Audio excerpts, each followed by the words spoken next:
இந்த radiation use பண்ணி விதைகளை வந்து என்ரிச் பண்ணுவோம். 90% என்ரிச் பண்ணிட்டீங்கன்னா அது வந்து வெப்பன் கிரேடாக மாறி ஆயுதமா ஃபிசைல் மெட்டீரியலாக மாறி. ஈரான் வந்து 60% என்ரிச் பண்ணியிருக்காங்க. ட்ரம்ப்புக்கு ஏற்ற ஒரு பப்பட்டை வந்து எங்கள் பொம்பே தீவிர நிறுவிடலான்னு பிளான் பண்ணாங்க. ஆனால் 37 ஆண்டுகள் அந்த ஈரானை ஆண்ட அயதுல்லா அலி கொமேனி ஒரு மிகப்பெரிய ஒரு ஸ்ட்ரக்சரை கிரியேட் பண்ணி சிஸ்டத்தை கிரியேட் பண்ணிட்டு போயிருக்காரு. ட்ரம்ப் நினச்சி போனது அங்கே கனவாக நடக்கலை. ட்ரம்ப் நினச்சது சாதிக்க முடியலை. ஈரான் வந்து பவர்ஃபுல் ராணுவமாக மாறிடுது. அனைவரும் வரி கட்டும் போது நீ மட்டும் எதிர்ப்பது நியாயமா அப்படின்னு வரி வட்டி கிஸ்தி கிஸ்தி திரை வரி வட்டி யாரை கேட்கிறாய் கிஸ்தி யாரை கேட்கிறாய் வரி என்னோட வயலுக்கு வந்தாயா நாத்து நட்டாயா களை பறித்தாயா ஏற்றை மறித்தாயா ஈரான் பேச ஆரம்பிச்சிட்டாங்க. ஈரான் பேச ஆரம்பிச்சு. அந்த பூனைக்கு யார் தான் சார் மணி கட்டுறது? அமெரிக்கா பூனைக்கு அமெரிக்கா மக்களே மணி கட்டுவார். ஈரான் வந்து எதிர்த்து அடிச்சதுனால இஸ்ரேலால் பண்ண முடியல. இன்னும் கொஞ்சம் விட்டுருந்தா போன வாரலே ஈரான் வந்து இஸ்ரேலை சோழி முடிச்சிடும். அமெரிக்கா ஃபர்தராக சண்டையை எக்ஸலேட் பண்ணால் நடப்பதற்கு வாய்ப்பு இருக்குது. ஈரானும் அழியும். சண்டை ஓட்டவனும் அழிகிறான், சண்டையை தூண்டவனும் அழிகிறான், சண்டையை எதிர்த்து அடிச்சவனும் அழிகிறான், எல்லாரும் அழியும். தகுதி பெற்ற ஒரு தலைவன் இன்னைக்கு இல்லை அப்படின்றது தான் இன்னைக்கு மிகப்பெரிய குறைபாடு. நம்ம தலைவர் மோடியோட நிலைப்பாடு என்ன சார்? கேஸ் விலை வாரி ஏறி நம்ம தலைவர் ஏற்கனவே ட்ரம்ப்புக்கு அடிமையால் எப்படி வந்து கமெண்ட் பண்ண முடியும்?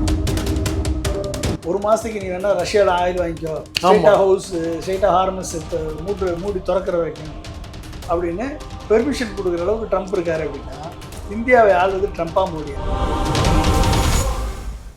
தமிழகத்தின் பல எம்பி எம்எல்ஏக்களின் வெற்றிக்கு வித்திட்ட கிங் 360 தேர்தல் வியூக சாப்ட்வேர் 2026 புதிய வாக்காளர்களின் அப்டேட் விவரங்களுடன் உங்கள் தொகுதியில் உங்கள் வெற்றிக்கு வித்திடுகிறது.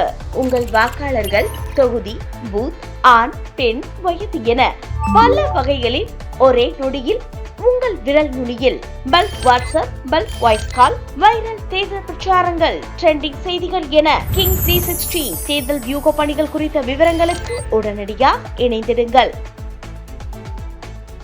கடந்த முறை ஈரான், அமெரிக்கா, இஸ்ரேல் போரை பற்றி நம்ம பேசியது பெரிய அளவில் சென்றடைஞ்சிருக்கு சார். அதுல பலரும் கேட்குற கேள்வி கூட, இந்த மாதிரியான தாக்குதல் நடக்கும் பொழுது இந்த அணு மின் நிலையங்களை தாக்குனா என்ன ஆகும் அப்படின்னு கேட்குறாங்க. இந்த அணு உலைனா என்ன, அணு செறிவூட்ட இடம்னா என்னன்னு கேட்குறாங்க. அது என்ன சார் அர்த்தம்? ரெண்டுத்துக்கு என்ன வருது? அணு செறிவூட்டல் அப்படின்னா வந்து யுரேனியத்தை வந்து ரா மெட்டீரியலாக இருக்குத நீங்கள் வந்து என்ரிச் பண்ண தான் வந்து அது வந்து ஒவ்வொரு அப்ளிகேஷனுக்காக யூஸ் ஆகும். சரி. 3% வரைக்கும் என்ரிச் பண்ணீங்கன்னா அது மெடிக்கல் கிரேடு, கதிர்வீச்சு, எக்ஸ்ரே, இந்த மாதிரி மெடிக்கல் கிரேடு ட்ரீட் பண்ணுறதுக்கு யூஸ் பண்ணுவோம், பயன்படுத்துவாங்க. மருத்துவமனைகள் ட்ரீட்மெண்ட்டு இந்த மாதிரி எல்லாம் ட்ரீட்மெண்ட்டுக்கு யூஸ் பண்ணுவாங்க. இந்த ரேடியேஷன் யூஸ் பண்ணி விதைகளை வந்து என்ரிச் பண்ணுவாங்க. சரி. Seed enrich agriculture. சரி. இதுக்கு அடுத்து வந்து நீங்கள் அதை என்ரிச் பண்ணி 90% என்ரிச் பண்ணிட்டீங்கன்னா அது வந்து வெப்பன் கிரேடாக மாறி, ஆயுதமா ஃபிசைல் மெட்டீரியலாக மாறி. ஈரான் வந்து 60% என்ரிச் பண்ணியிருக்காங்கன்னு சொல்லி இவங்க குற்றச்சாட்டு சொல்கிறான். அமெரிக்கா பண்ணலேன்னு சொல்லி ஈரான் சொல்லுது. நீ பண்ணிட்டேன்னு சொல்லி இன்டர்நேஷனல் அட்டாமிக் எனர்ஜி ஏஜென்சி சொல்லுது. அதை தான் ஜெனீவாவில் பேச்சுவார்த்தை நடக்குது. நீ 400 கிலோகிராம் பண்ணியிருக்க, உன்ட்ட 400 கிலோகிராம் அன்ரிச்டு யுரேனியம், 60% என்ரிச்டு யுரேனியம் உன்ட்ட இருக்குது. நீ இதை வந்து 90% என்ரிச்டு யுரேனியம் ஆக்கிறதுக்கு இன்னும் 1 மாதம் தான் ஆகும். ஆகிட்டா நீ வந்து நியூக்ளியர் வெப்பன் கிரேடாக மாறிடும். அப்புறம் அதை நியூக்ளியர் வெப்பனாக மாற்றுறதுக்கு 1 வருஷம் ஆகும். இதை நான் உடனே பண்ண விட மாட்டேன்றது தான் அமெரிக்காவுடைய திட்டம். அப்போ அதை பண்ண விட மாட்டேன்றதுக்காக தான் பேச்சுவார்த்தை நடந்துட்டு இருக்கும்போதே ப்ரீஎம்டிவ் ஸ்ட்ரைக்குன்னு இஸ்ரேல் வந்து அமெரிக்காவை போருக்குள்ளே இழுத்து விட்டு 170 குழந்தைங்களை கொண்டாங்க, பள்ளியில் அடிச்சு. அதுக்கப்புறம் தான் வந்து ஈரான் திருப்பி அடிக்க ஆரம்பிச்சிச்சு. திருப்பி அடிக்க ஆரம்பிக்கும் போதும் மொசாத்தும் சிஏயும் சேர்ந்து ஈரானுடைய சுப்ரீம் லீடரை எலிமினேட் பண்ணிட்டாங்க, காலி பண்ணிட்டாங்க குடும்பத்தோட. அவங்க நினச்சாங்க அவரை எலிமினேட் பண்ணிட்டா ஈரானில் புரட்சி வெடிச்சிடும், மக்கள் புரட்சி வந்துடும், உடனே ஈரான் ஆட்சி நமக்கு தோதான ஆட்சியாக மாறிடும், ட்ரம்ப்புக்கு ஏற்ற ஒரு பப்பட்டை வந்து எங்கள் பொம்பே தீவிர நிறுவிடலான்னு பிளான் பண்ணாங்க. ஆனால் 37 ஆண்டுகள் அந்த ஈரானை ஆண்ட அதிபர் அயதுல்லா அலி கொமேனி ஒரு மிகப்பெரிய ஒரு ஸ்ட்ரக்சரை கிரியேட் பண்ணி சிஸ்டத்தை கிரியேட் பண்ணிட்டு போயிருக்காரு. என்ன சிஸ்டம் அது? அந்த சிஸ்டம் வந்து சுப்ரீம் லீடரே மரணம் அடைந்தால் ஒரு டெம்பரரி லீடர்ஷிப் கவுன்சிலை உருவாக்கணும். அந்த கவுன்சில் வந்து president, supreme court chief justice, அப்புறம் வந்து அசம்பிளி ஆஃப் எக்ஸ்பர்ட்ஸுடைய 88 லீடர்லேருந்து ஒருத்தர், 3 பேர் சேர்ந்து ஆட்சியை தொடர்ந்து நடத்துவாங்க. அந்த நேரத்தில் அசம்பிளி ஆஃப் எக்ஸ்பர்ட்ஸ் வந்து அவங்க மத குருமார்கள் 88 பேர் சேர்ந்து ஒரு தலைவரை தேர்ந்தெடுப்பாங்க. அந்த தலைவர் வந்து சுப்ரீம் லீடராக மாறுவார். அது மாதிரி நேற்று தான் வந்து எஜிட்டோ அலி கொமேனி, அந்த கமேனியை அவர் வந்து அவருடைய மகனை தேர்ந்தெடுத்திருக்காங்க. தேர்ந்தெடுத்து இன்னைக்கு வந்து சுப்ரீம் லீடராக பிரகடனப்படுத்திட்டாங்க. இன்னும் 6 மாதத்துக்கு நாங்கள் ஃபைட் பண்ணுறதுக்குரிய பவர் எங்கிட்ட இருக்குன்ட்டான், அனௌன்ஸ் பண்ணிட்டான். அதுதான் கேட்குறேன். 6 மாதத்துக்கு உங்களை எவனையும் நிம்மதியாக தூங்க விட மாட்டேன்னான்ட்டான். இஸ்ரேலு, அமெரிக்கா, யூஎஸ் பேஸ் கொடுத்தீங்கன்னா உன்னை தூங்க விட மாட்டேன் அப்படின்னு சொல்லி டிக்ளேர் பண்ணிட்டான். டிக்ளேர் பண்ணி அடின்னு அடிச்சிட்டு இருக்கான். அப்போ நீங்கள் ட்ரம்ப் நினச்சி போனது அங்கே கனவாக நடக்கல. ட்ரம்ப் நினச்சது சாதிக்க முடியலை. ஈரான் வந்து பவர்ஃபுல் இராணுவமாக மாறி நிற்கிது. ட்ரம்ப் ரொம்ப குறைவாக மதிப்பிட்டுட்டாரோ ஈரானை? இல்லை எப்படி, அது எப்படி சார் புரிஞ்சு? ட்ரம்ப் வந்துங்க அவருக்கு ஒரு பிஸ்னஸ் இன்ட்ரெஸ்ட் இருக்குது. அந்த பிஸ்னஸ் இன்ட்ரெஸ்ட்டை ப்ரொடெக்ட் பண்ணுறது துபாய், மிடில் ஈஸ்ட் கண்ட்ரிஸ்.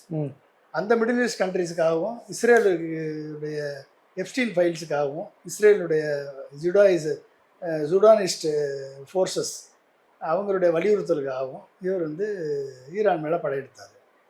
அது மட்டும் இல்லாமல் அவருடைய ரியல் இன்டென்ஷன் வந்து ஈரானுடைய ஆயில் தான். ஒட்டுமொத்த மிடில் ஈஸ்டும் எனக்கு அடிமையாக இருக்கும் பொழுது நீ மட்டும் எதிர்த்து நின்று என்னை கேள்வி கேட்பது எப்படி ஏற்றுக்கொள்வது என்று நம்ம வீரபாண்டிய கட்டபொம்மனை கேட்டது மாதிரி அனைவரும் வரி கட்டும் போது நீ மட்டும் எதிர்ப்பது நியாயமா அப்படின்னு கேட்கலாம். வரி வட்டி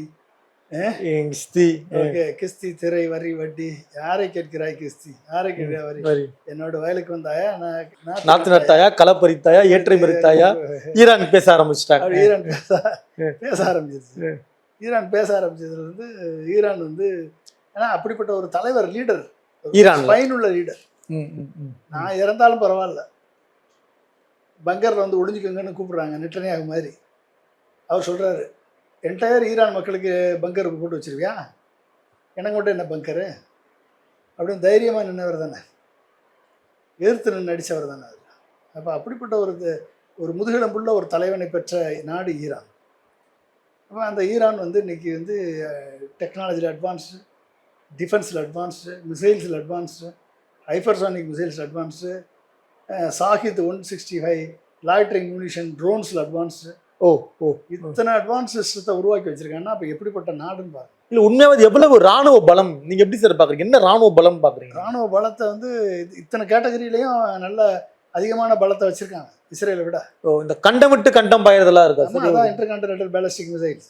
அது என்ன சார் பண்ணும்? அது கரெக்ட். அது கிளஸ்டர் பாம்ஸ், இது intercontinental ballistic missiles, cruise missiles, அப்புறம் வந்து ஹைப்பர்சானிக் மிசைல்ஸ். சரி, எல்லாமே வந்து இப்போ இன்டர்கான்டினென்டல் பேலிஸ்டிக் மிசைல்ஸ் வந்து ஒரு கருவாக போய் விடுகும். ஒரு 2000 கிலோமீட்டர், 3000 கிலோமீட்டர், 5000 கிலோமீட்டர் போய் அடிக்கும். சரியா. இது குரூஸ் மிசைலும் அப்படின்னா ஹைப்பர்சானிக் மிசைல் அப்படின்னா இது வந்து ஒரே பாத்தில் போகாது, போயிட்டே இருக்கும், டக்குன்னு வேற ரூட் எடுக்கும், அப்படி திரும்பி போகும், அப்படி திரும்பி அடிக்கும். இந்த மாதிரி வந்து வேற யாரும் டார்கெட் அடிச்சிடும், போய் டார்கெட் அடிச்சிடும், அதை கண்டுபிடிக்க முடியாது. அந்த ஸ்பீடு வந்து மேக் 13-14 வரைக்கும் இருக்கும். அப்போ அந்த ஸ்பீடு வந்து ஒளியின் வேகத்தை விட 13 மடங்கு அதிகமாக இருக்கும். இஸ்ரேலால் அதை தடுக்க முடியாது சார், அவங்க அதெல்லாம் வச்சு முடிய வாய்ப்பு இல்லை. அதான் நீங்கள் வந்து குறைஞ்ச செலவான ட்ரோனை அனுப்பி எல்லா மிசைலையும் காலி பண்ணிவிட்டு அடுத்து வந்து ஹைப்பர்சானிக் ரீயூசபிள் ஹைப்பர்சானிக் மிசைல் வச்சு அடிக்கிறாங்கல்ல ஈரான். அதில் தானே ஈரானுடைய ஸ்ட்ராட்டஜிக்கு டிஃபென்ஸ் ஃபைட்டிங் ஸ்பிரிட் வந்து வெளிப்பட்டது. நீ என்னதான் வந்து சுப்ரீம் லீடரை கொண்டா கூட நிற்கிறாங்க. இப்போ சிஸ்டம் கிரியேட் பண்ணியிருக்காரு. It is not just like that. ஈராக்கை மாதிரி உன்னால் ஈராக்கை ஒழிச்சது மாதிரி, சதாம் ஹுசேனை பிடிச்சது மாதிரி உன்னால் பண்ண முடியலையே ஈரான். நீங்கள் இப்போ அமெரிக்காவை தாக்குறதுல நீங்கள் வியக்கிறது எது சார்? ஈரான் கிட்ட இருந்து நீங்கள் எது வியக்கிறீங்க? இது வந்து ரொம்ப வியப்பாக இருக்கு. அவங்களுடைய சிஸ்டம், மிலிட்ரி சிஸ்டம், இந்த ஹெரார்கி. அப்புறம் வந்து என்னதான் நடந்தாலும், யாரை கொன்னாலும் அடுத்த ஹிரார்கி ரெடியாக இருக்குது. இது ஃபஸ்ட்டு. ரெண்டாவது technology superiority, defence superiority, missile technology superiority and drone technology superiority. அவங்கள்ட்ட ஒரே weakness, they don't have fighter aircraft. இந்தியாவிட்ட நம்மகிட்ட தேஜஸ் இருக்குது, அது கூட அவங்ககிட்ட இல்லை. அது ஒன்று தான் அவங்களுடைய வீக்னஸ். அதை வந்து அமெரிக்கா வந்து இஸ்ரேலுக்கு கொடுத்து அதை வச்சு தான் அடித்தது. எல்லாமே பாம்பர் போட்டது, சுப்ரீம் லீடரை கொன்னது, குழந்தைங்க மேலே பாம் ஏவனது, இதெல்லாம் வந்து பண்ணது. ஸோ அதுக்கு வந்து இப்போ சைனாவும் ரஷ்யாவும் அதுக்கு சப்போர்ட் பண்ணுச்சு அப்படின்னா ஈரான் அதுலேயும் சுப்பீரியர் ஆயிடும். அப்படிங்களா? பண்ணுவாங்களா? அப்படி சகோதரத்துவத்தோட நிற்பாங்களா? பண்ணுவாங்க. வேறு என்ன பண்ணுவாங்க? பண்ணி தானே ஆகணும். இல்லைன்னா அமெரிக்காவுடைய சர்வதேச நாட்டாமைன்ற பேர் வந்து நிலைச்சிருமாங்க. அந்த பூனைக்கு யார் தான் சார் மணி கட்டுறது? அமெரிக்கா பூனைக்கு அமெரிக்கா மக்களே மணி கட்டுவார். அமெரிக்க மக்கள் வந்து ஏற்றுக்கொள்ள. அமெரிக்கா மக்கள் வந்து சென்சிட்டிவான மக்கள். அவர்கள் இந்த போரை விரும்பலை. காங்கிரஸ் இது அன்கான்ஸ்டியூஷனல் டிக்ளேர் பண்ணியிருக்கு. ரிப்பப்ளிகன்ஸும் டெமோக்ராட்ஸுமே 2 பேரும் எதிர்த்திருக்காங்க. அப்போ வந்து ட்ரம்ப்பினுடைய பர்சனல் வீக்னஸ்னால ஆயிரக்கணக்கான மக்கள் இன்றைக்கு கொல்லப்பட்டிருக்கிறார்கள். ட்ரம்ப் என்ற ஒரு நபர் அமெரிக்கா ஃபஸ்ட்டு என்ற பாலிசி வைத்து கொண்டு ட்ரம்ப்பினுடைய ஒரு பிஸ்னஸ் வெறிக்காக இன்றைக்கு மக்கள் பலியீடாக ஆக்கப்பட்டிருக்கு. ட்ரம்ப் போனார்னா ஓரளவுக்கு மாறும். ஆனால் வரக்கூடிய அமெரிக்க அதிபர்கள் எல்லாமே அடுத்த நாட்டின் மீது போர் தொடுத்து அடுத்த நாடுகளுக்கு ஆயுதங்களை விற்பனை செய்து விமானங்களை விற்பனை செய்து தான் அவங்க வந்து அட்வான்ஸாக போகணும்னு நினைக்கிறேன். ஒரு சைடில் வந்து நீங்கள் அமெரிக்காவும் சரி, ஜப்பான், ஜெர்மனி போன்ற நாடுகள், அந்த நாடுகள் தான் வந்து மிடில் ஈஸ்டுடைய எண்ணெய் வளங்களுக்கு காரணம். டெக்னாலஜி கொடுத்தது அந்த நாடுகள் தான். சரி, அந்த நாடுகள் தான் இன்னைக்கு டெக்னாலஜி கொடுத்தாங்க. டெக்னாலஜி கொடுக்குறதோட நிற்கணும். சரி. ஆனால் ஒட்டுமொத்த எண்ணெய் வளத்தையும் கொள்ளையடிப்பேன்னு போனால் அங்கே தானே பிரச்சனை. திருட்டுத்தனம் இல்லையா? அது திருட்டுத்தனம், அது கொள்ளையடிக்கிறது தான். டெக்னாலஜி டெவலப் பண்ணியிருக்கீங்க, you have intellectual property, you have patterns, you have technology, oil and gas distillery unit எல்லாம் சரி, எல்லாம் டெக்னாலஜிலாம் நீங்கள் சரி. அமெரிக்காவையோ இல்லை வந்து மற்ற கண்ட்ரிகளையோ நீங்கள் வெஸ்டர்ன் கண்ட்ரிஸையோ நீங்கள் வந்து குறைவாக எடை போட முடியாது. சரி. அவங்களால தான் இன்னைக்கு மிடில் ஈஸ்ட் கண்ட்ரிஸ் இன்னைக்கு வந்து செல்வ வளம் கொடுக்குது. சரி சரி. ஆனால் அதே நேரத்தில் அதை பயன்படுத்தி அடிமைப்படுத்த நினைக்குது அமெரிக்கா. அங்கே தான் பிரச்சனை. ட்ரம்ப்பை நம்பினதுனால நெத்தன்யாகுவுக்கு கிடைச்சது என்ன சார்? என்ன கிடைச்சது? நெத்தன்யாகுவுக்கு கிடைச்சது வந்து ஈரான் அதிபர் கொல்லப்பட்டிருக்கிறார். ஈரான் மக்கள் கொஞ்சம் விட்டுருந்தா ஈரான் அதிபர் வந்து இஸ்ரேலை தரமட்டமாக்கியிருப்பார். தரமட்டமாக்க முடியுமா சார்? சார் பலரும் கேட்குறாங்க, அப்படி ஒரு நாடை தரமட்டமாக முடியுமா? ஆக்க முடியும். இப்போ ஆக்கிட்டாங்களே, மேக்சிமம் ஆக்கிட்டாங்க, முடிஞ்சிடுச்சு. அப்போ வந்து ஈரானுக்கு இஸ்ரேலுக்கு எதிராக இஸ்ரேலுடைய நில அபகரிப்பு திட்டங்களுக்கு எதிராக ஈரான் இருக்கிறது. ஹமாஸு, ஹவுதீஸு, இந்த மாதிரி அந்த புரட்சிகர அமைப்புகள் எல்லாம் சொல்கிறாங்க, பாலஸ்தீன இது குழுக்கள், இந்த குழுக்களை எல்லாம் ஈஸியாக அடித்தது இஸ்ரேல்.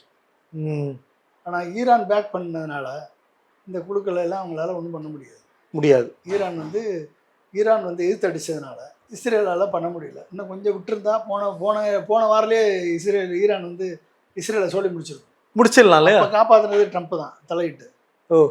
வீட்டு பாம்பரை போட்டு நாங்கள் நியூக்ளியர் சைட்டெல்லாம் காலி விடுறோம்னு மிரட்டி அப்போ காப்பாற்றினது ட்ரம்ப்பு.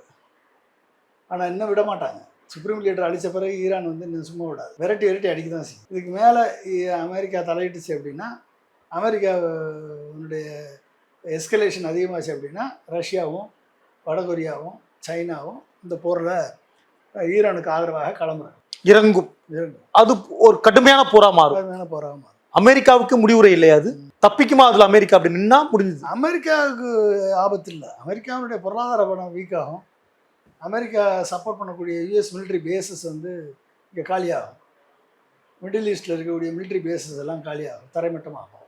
அமெரிக்கா ஆதரவு கொடுத்துருக்க இஸ்ரேல் முற்றிலுமாக அழித்தொழிக்கப்படும். இதெல்லாம் வந்து அமெரிக்கா ஃபர்தராக சண்டையை எக்ஸலேட் பண்ணால் இது நடப்பதற்கு வாய்ப்பு இருக்குது. ஈரானும் அழியும். அப்போ இந்த போரில் என்ன ஆகும்? சண்டை போட்டவனும் அழிகிறான், சண்டையை தூண்டவனும் அழிகிறான், சண்டையை எதிர்த்து அடித்தவனும் அழிகிறான், எல்லாரும் அழிகிறான். இதில் பாதிக்கப்படுறது யார்? மிடில் ஈஸ்ட்டு, ஈரான், அப்புறம் வந்து இஸ்ரேல் மக்கள், இப்படி எல்லாருமே வந்து போர்னால பாதிக்கப்பட்டு குழந்தைகள் முதற்கொண்டு அத்தனை பேரும் அழிகிறாங்க. அப்போ இதை தடுத்து நிறுத்தக்கூடிய தகுதி பெற்ற ஒரு தலைவன் இன்னைக்கு இல்லை அப்படின்றது தான் இன்னைக்கு மிகப்பெரிய குறைபாடு. உலக தலைவன் இல்லை. நம்ம தலைவர் மோடியோட நிலைப்பாடு என்ன சார்? கேஸ் விலை வாரி ஏறி நம்ம தலைவர் ஏற்கனவே ட்ரம்ப்புக்கு அடிமையால் எப்படி வந்து கமெண்ட் பண்ண முடியும்? ட்ரம்ப்புக்கு அடிமையாக இருக்கவர் எப்படி கமெண்ட் பண்ண முடியும்? ட்ரம்ப் சொல்கிற இடத்துல கையெழுத்து போடுறவர் எப்படி ட்ரம்ப்கிட்ட போய் வாரம் எடுத்துன்னு சொல்ல முடியும்? சரி சரி. இஸ்ரேல் அதிபர் அயதுல்லா அலி கொமேனி மாதிரி இது முதுகெலும்புள்ள தலைவராக நம்ம தலைவர் எதிர்த்து நின்று சமாளிக்கக்கூடிய, நீ வந்து என் மேலே டாரிஃப் போடுறியா, என் மேலே 200% போடுறியா, 500% போடுறியா, உங்க கூட வர்த்தகமே கிடையாதுடா போட, நான் யூரோப்பில் பண்ணுறேன், ஆசியாவில் பண்ணுறேன், பிரிக்ஸில் பண்ணுறேன்னு சொல்லியிருந்தாருன்னா $27 பில்லியன் லாஸை போய் $68 பில்லியன் கெயினில் போயிருப்பார். இன்னைக்கு strategic autonomy loss, compromised, foreign policy, மிலியுரை தொல்கை படுமோசம், south global south leadership out, எல்லாம் அவுட்.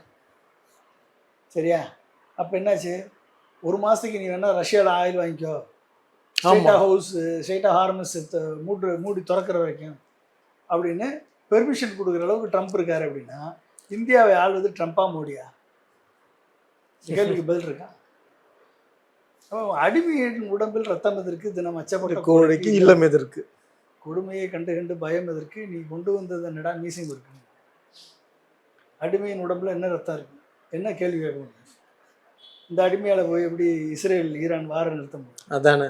நன்றி சார், நன்றி நன்றி நன்றி. தமிழகத்தின் பல எம்பி எம்எல்ஏக்களின் வெற்றிக்கு வித்திட்ட கிங் 360 தேர்தல் வியூக சாப்ட்வேர் 2026 புதிய வாக்காளர்களின் அப்டேட் விவரங்களுடன் உங்கள் தொகுதியில் உங்கள் வெற்றிக்கு வித்திடுகிறது.